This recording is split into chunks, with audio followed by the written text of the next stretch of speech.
Assalamualaikum warahmatullahi wabarakatuh. Alhamdulillahirabbil alamin wassalatu wassalamu ala asrafil anbiya'i wal mursalin sayyidina wa maulana Muhammadin wa ala alihi wa ashabihi wa azwajihi wa dzurriyyatihi wat tabi'in walhamdulillahirabbil alamin.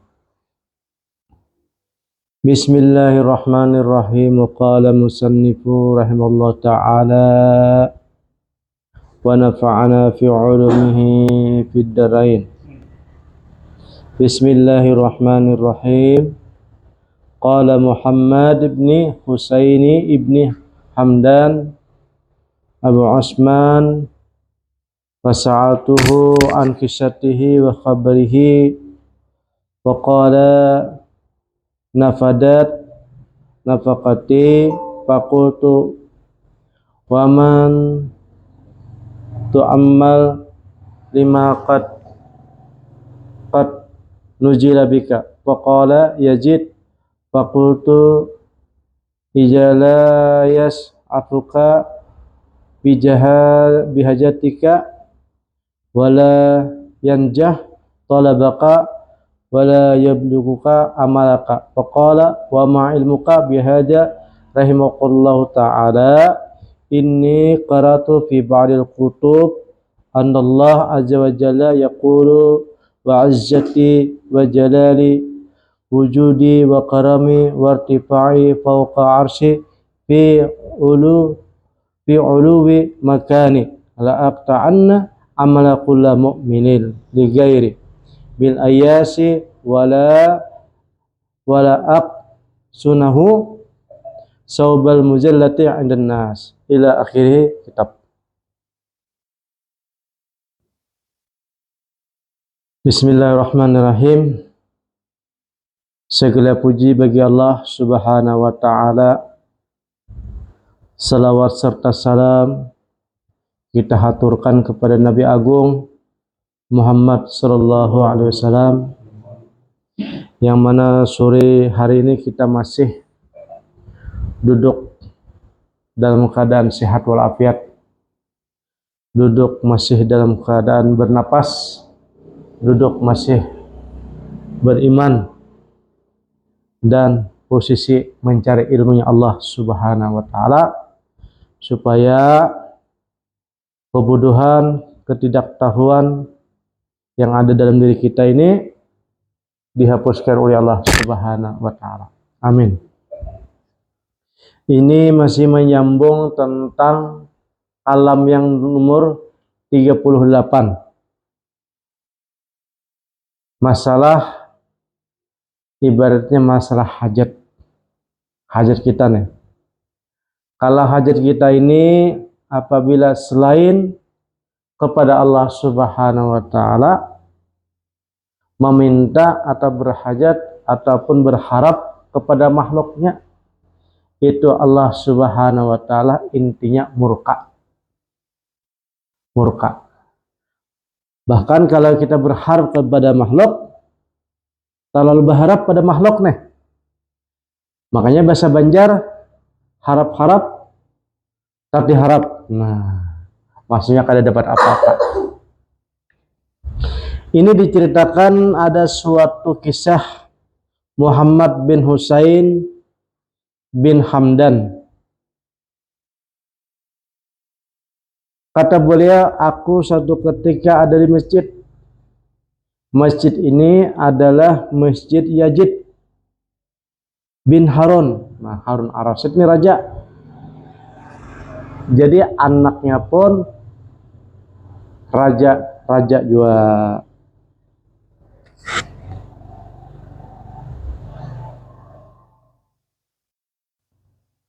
Anaknya pun raja juga. Jadi kata beliau, aku di masjid, kemudian di sampingku ada laki-laki. Bahagiaan tuh nah, pas di masjid kan biasa ada bahagiaan. Kemudian aku bertanyalah kepada seorang laki-laki tadi tentang kisah dan Habar Yazid. Nah, anaknya tadi, anaknya Harun Ar-Rasyid. Kisah tentang Ar-Rasyid kayak apa menurut Pian tentang Ar-Rasyid tuh? Karena Pian kayaknya sudah lama tinggal di sini. Nah, kemudian seorang laki-laki tadi berkata telah hilang ibaratnya tentang napakah. Napakah itu artinya telah kada ada lagi harapanku. Nah. Kemudian aku bertanya lagi, apa sih yang kamu angan-angan dengan perkara yang terjadi kepada engkau? Jadi bepadah ibaratnya kada ada harapan lagi itu nah. Kayak orang putus asa gitu nah. Kada ada harapan lagi jadi.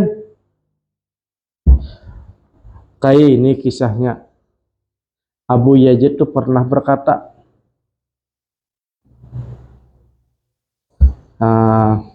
sesungguhnya kata beliau, tidak ada yang menolongi hajat engkau dan tidak ada selamat daripada yang dicari dan tidak sampai yang dituntut. Tidak akan hajat engkau, tidak akan selamat yang dituntut dan tidak akan sampai dengan yang diangan-angan. Maka setelah itu, wa ma ilmuka bihaja rahimahullah ta'ala qultu inni qaratu fi ba'dil kutub. Karena aku Jahidin, kenapa aku jadi bilang seperti itu, bahwa kita nih kada kawat tunayakan sebutan. Pokoknya kita nih kada apa-apa tupang. Pokoknya kada lumus sebertaan, kada mematuk sebertaan. Lalu ditanya, apa garang maksudnya? Jadi kayak itu, karena aku telah membaca di sebagian kitabnya. Allah Subhanahu wa taala telah berfirman, dengan keagunganku, ya Allah Ta'ala, dengan kemuliaanku, dengan kedermawanku, dengan kemuliaanku, dengan tingginya pangkatku di atas aras dan segala-galanya, sesungguhnya barang siapa yang berharap, ibaratnya berharap kepada selain aku tuh nah, orang tuh berharap tapi selain aku kata Allah Ta'ala, maka orang tersebut adalah aku putus rahmat dariku. Rahmatku tuh aku putus, anugerah tuh aku putus. Nah, nanti aku putus, akhirnya ujung-ujungnya adalah putus asa saja orang tuh. Ini berharap pada makhluk, Bang. Putus asa saja yang hasilnya. Dan niscaya aku buat pakaian. Nah, jadi orang yang meminta pada makhluk tadi, aku ulahkan pakaian, tapi pakaian tadi adalah kehinaan di sisi manusia. Jadi hina terus. Dengan Allah Ta'ala tak putus rahmatnya, dengan manusia hina di sisi manusia.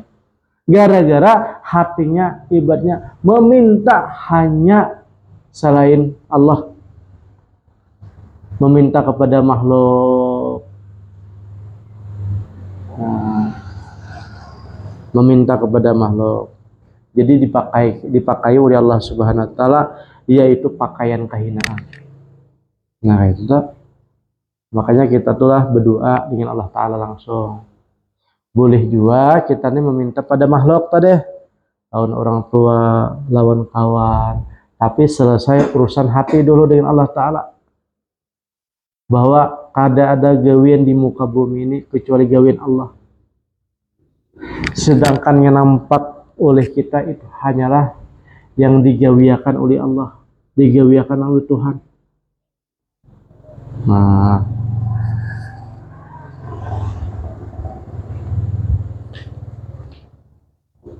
digawiakan oleh Tuhan.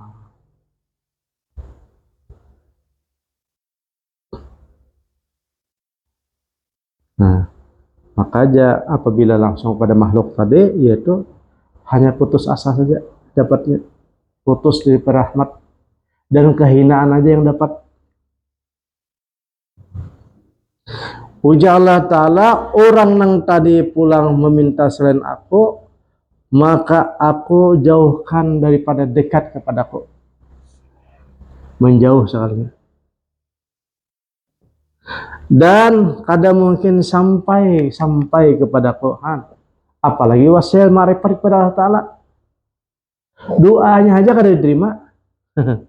Doanya saja kada sampai. Permohonannya kada dikabulkan. Apalagi ma'rifat. Jadi ma'rifatnya ibaratnya orang yang sudah mukarabin tadi. Kalau sudah mukarabin, wasil ngarannya sampai. Tetapi orang yang meminta hatinya kepada makhluk, dekat pun dijauhkan. Nah, sampai pun tidak akan mungkin sampai. Ujar Allah Ta'ala, siapa yang menginginkan selain aku, kemudian masalah pengganti, sesungguhnya siksaku di tanganku. Diancam oleh Allah Ta'ala nih. Orang yang mencari pengganti maksudnya makhluk nih. Sesungguhnya di tanganku itu adalah kekuatan dari Allah Ta'ala. Dan barang siapa yang berharap selainku dan berpikir mengetuk pikirnya untuk memetuk pintuku, sedangkan di tanganku adalah kuncinya. Seberatan makhluk nih, seberatan makhluk tuh ibaratnya tak kunci, tak gembok. Akan tetapi kenapa jadi meminta kepada gembok itu, kepada makhluk, sedangkan kuncinya tuh ada aku aja Allah Ta'ala. Nah, tetapi ini ibaratnya kita nih kada bertemu Allah Ta'ala pang belum kan, jadi kada tahu ya. Tetapi dalam keyakinan, dalam pemikiran, hati kita tuh hanya bergantung kepada Allah Subhanahu wa Ta'ala. Di tanganku jahidin kuncinya, kunci pintu sebertaan. Sedangkan pintu itu di alam semesta ini adalah sebertaan karena gembok sebertaan. Karena gembok. Dan pintuku yang dibukakan kepada orang yang berdoa kepadaku. Nah, pintu itu bisa terbuka apabila orang itu meminta kepada Allah Ta'ala. Maksud di sini adalah bertauhid, nyarinya. Tauhid bujur-bujur kepada Allah Ta'ala, bang. Apabila ada selain Allah Ta'ala, itu berarti ngarannya adalah makhluk ciptaannya. Dan orang-orang yang menginginkan kepadaku untuk penggantian, maka aku akan putuskan dunaha. Nah, barang siapa tadi mencari selain aku putuskan. Dan barang siapa yang berharap keagungan kesalahannya, maka aku putuskan juga. Barang siapa yang mengetuk pintuku, tetapi dia adalah berharap kepada makhlukku, maka aku akan tidak buka pintu tersebut. Dan hanyalah baginya hanya angan-angan saja. Ini masalah tauhid nih. Dan jadilah antara dia dan di antara masuk makhluk itu adalah bersambung aja. Akan tetapi tidak ada hubungannya dengan aku, kata Allah Ta'ala. Nah, panjang benarnya. Kemudian aku jadikan harapan mereka itu hanyalah angan-angan saja. Ini berharap pada makhluk, Pak. Bergantung pada makhluk. Ujar Allah Ta'ala, sebertaan di muka bumi ini tak kunci. Sedangkan kuncinya tuh aku yang punya. Nah, apa itu tuh? Jadi kalau kita memohon hanya kepada Allah Ta'ala saja. Berdoa tuh nah. Akan tetapi mereka tidak ridho dengan penjagaanku, padahal langit ini sudah aku penuhi. Kepada orang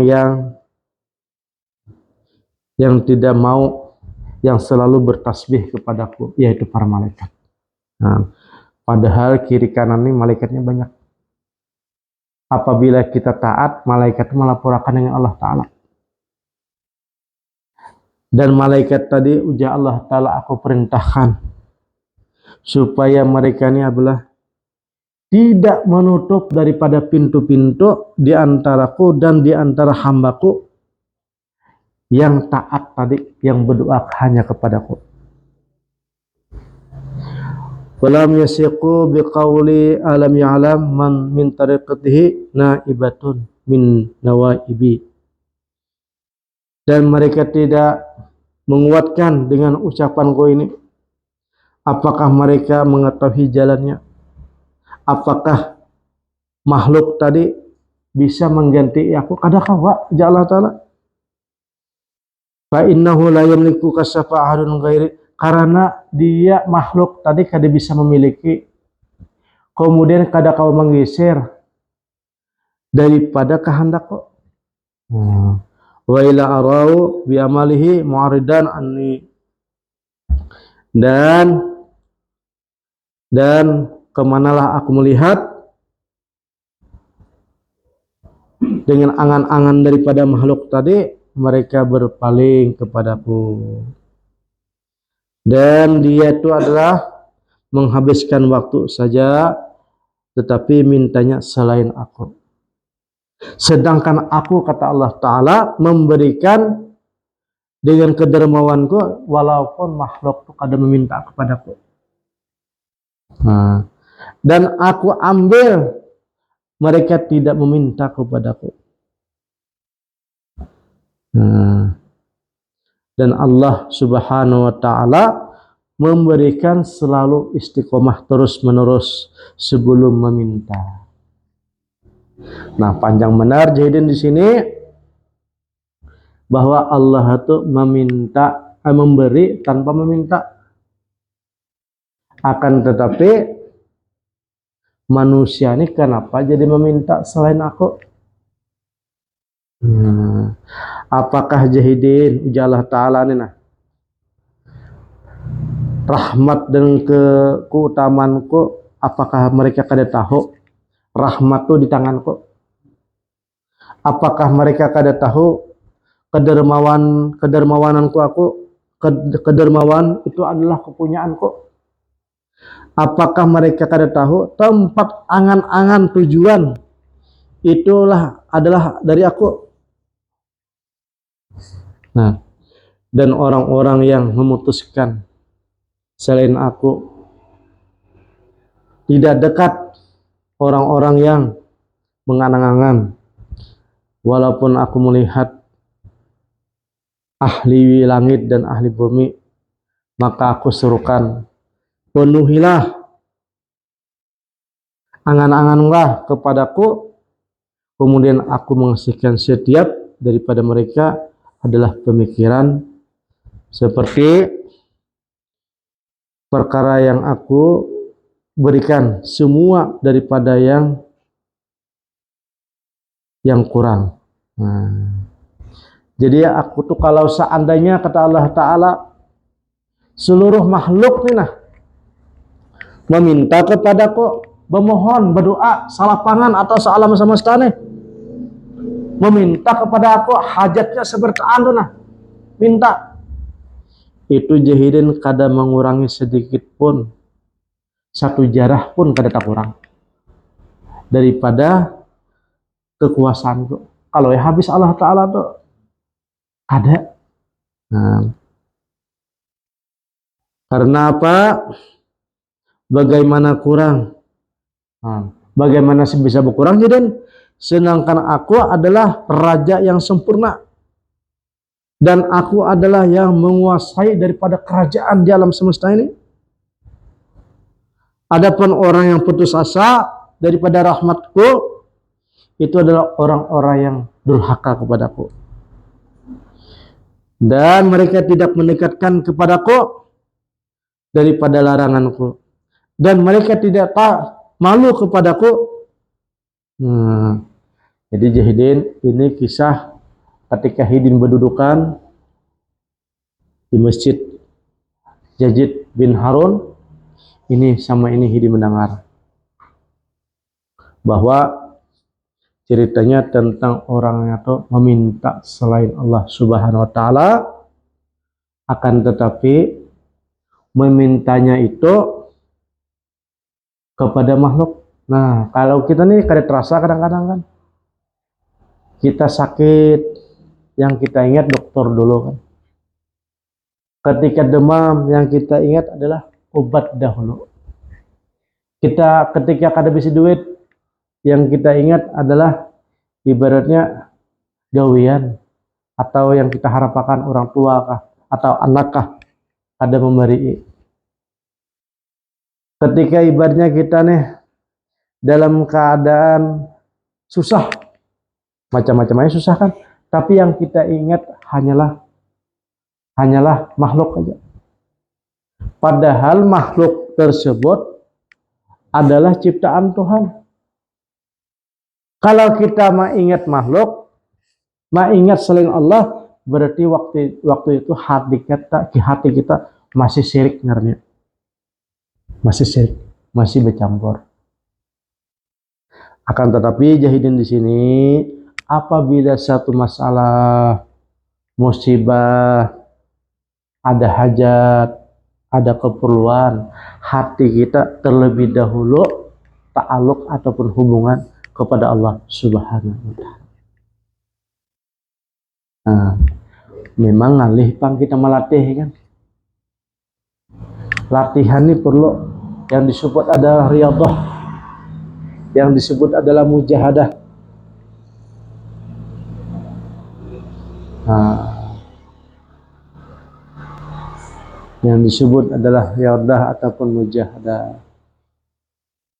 Nah, itu pang ibaratnya kalau kita nih belum bertauhid, tetapi walaupun kita belum bertauhid, kita nih harus memaksakan diri dahulu, karena diberi Allah Ta'ala namanya akal berpikir, dipaksakan dulu, paksakan. Tapi kalau orang yang sudah marifatnya tadi sudah ada jauh dengan Allah Ta'ala, ada jauh daripada Nabi Muhammad SAW, setiap hari bertemu Nabi SAW, setiap hari bertemu hatinya dengan orang-orang soleh, itu dengan otomatis menjadi watak sudah hatinya bertauhid kepada Allah Subhanahu wa taala. Otomatis sudah bertauhid kepada Allah Ta'ala. Walaupun setelah sidin bertauhid kepada Allah Ta'ala, secara lahiriah sidin berikhtiar mencari obat, mencari usaha, mencari kawan, mencari keluarga. Akan tetapi kalau kada sesuai dengan kehendak kita jangan sarik dan makhluk tadi. Karena makhluk pun ibaratnya kada bisa memberikan manfaat ataupun kemudaratan. Kada bisa memberikan manfaat ataupun kemudaratan. Semuanya adalah makhlukun. Makhlukun itu artinya yang diciptakan. Sebertanya diciptakan, jasadnya diciptakan, kemudian isi dalam manusia diciptakan, kemudian rohnya dihembuskan, waktunya ditakdirakan, ajalnya ditulisakan, buruk jahatnya sudah ditulis, kemudian sampai takdir-takdir yang lain. Nah, itu kita harus meyakini. Itulah yang disebut adalah iman kita. Nah, Ini masih menggunakan akal kita dah. Akal. Ini adalah latihan supaya bersih hati. Tazkiyatun nufus. Supaya kita jangan syirik.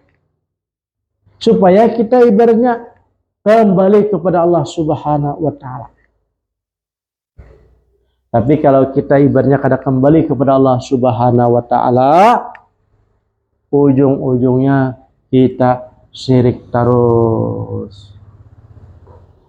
Nah, syirik terus kita nih.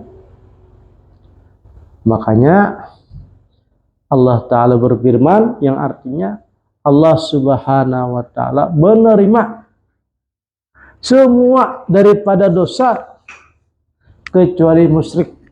Nah, kecuali musyrik. Nah, jadi musyrik kita ini ada dua. Yang pertama adalah musyrik yang jelas. Yang disebut adalah musyrik jali, ngarannya jelas benar. Menyembah makhluk, menyembah kuburan, menyembah pohon, menyembah selain Allah, itu namanya musyrik jali ngarannya. Syirik jali ngarannya.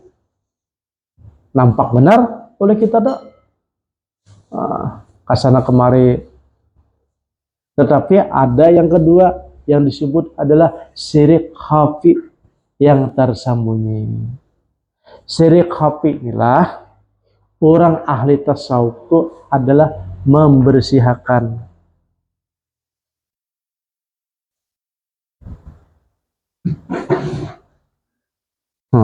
hanya tuntungan masak banyak gas kereda sido kereda ya.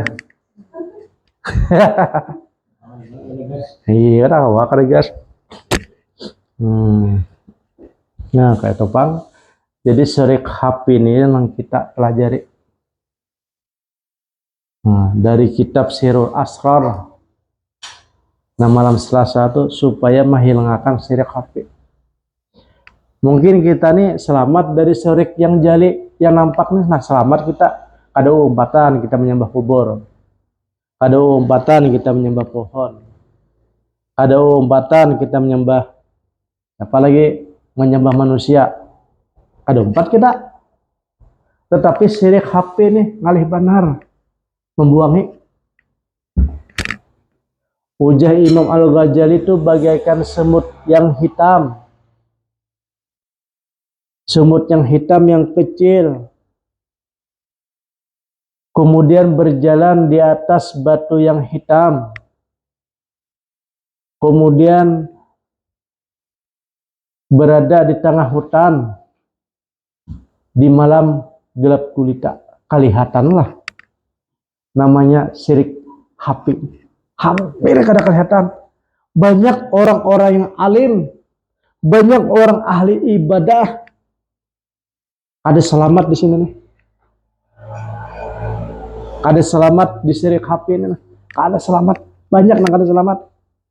Bahkan nanti di akhirat kelak datang orang ahli ilmu di yaumul kiamah, ditanya, hai alim, apa yang kamu gunakan waktu hidup kamu? Ujainya, aku adalah alim ulama besar. Surubanku gara-gara, misalnya kan. Ceramahku banyak pengajian di mana-mana. Ujar Allah Ta'ala, kamu dusta. Kamu adalah dakwahnya, ilmunya adalah bukan karena aku. Akan tetapi karena pujian. Karena pujian tersebutlah kamu adalah mendapatkan penyakit. Penyakit tadi ujung-ujungnya kamu adalah takabur. Takabur inilah yang disebut adalah kamu adalah syirik khafi namanya. Didustakan Allah Ta'ala, kamu kadzabun ya. Kamu pendusta. Ada juga orang yang ahli dermawan waktu hidupnya. Dikatakan Allah Ta'ala, hai orang yang suka berdermawan, apa yang kamu kerjakan di dunia? aku adalah sering berinfak, bersedekah, mengayomi dan macam-macam. Ujalah ta'ala, kamu dusta, kamu pembohong, kamu punya penyakit namanya riya. Kamu riya, inilah yang disebut syirik HP. Kamu dusta. Banyak kali macam-macam aja nak. Ada ahli perang, jihad fisabilillah. Ujah orang, kamu dia itu adalah syahid suhada. Mati di jalan Allah Subhanahu wa taala. Ujah Allah taala bohong, dusta. Bukan. Bukan karena aku jihad fisabilillah.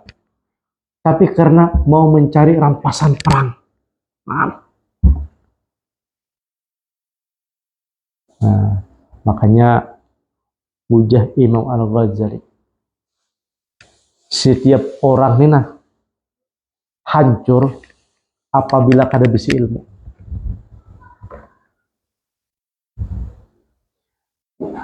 Orang yang bisi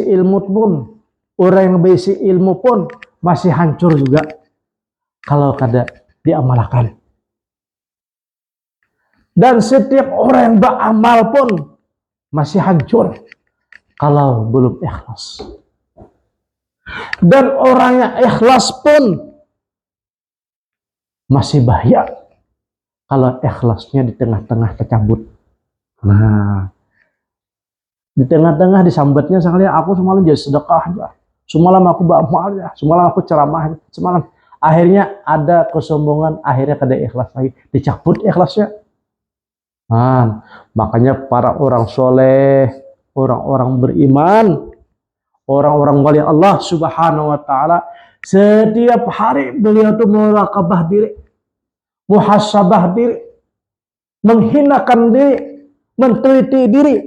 Kalau ibadah yang tadi ada ikhlas, kada diterima oleh Allah Subhanahu wa taala. Nah, muraqabah ngarannya lah tadi beramal ya. Bujur juga beramal atau mengarah daujang. Nah, dihitung sendiri, tadi beramal berujung juga kahnya. Jadi kata Imam Al-Ghazali, kita tuh setiap hari kalau bisa menghitung duit berdagang tuh. Berdagang tuh kita menghitung, kalau berdagang seharian kita hitung duit kita. Kemudian kita periksa apa kira-kira barang yang ada baiknya sehingga ibaratnya peminat kurang.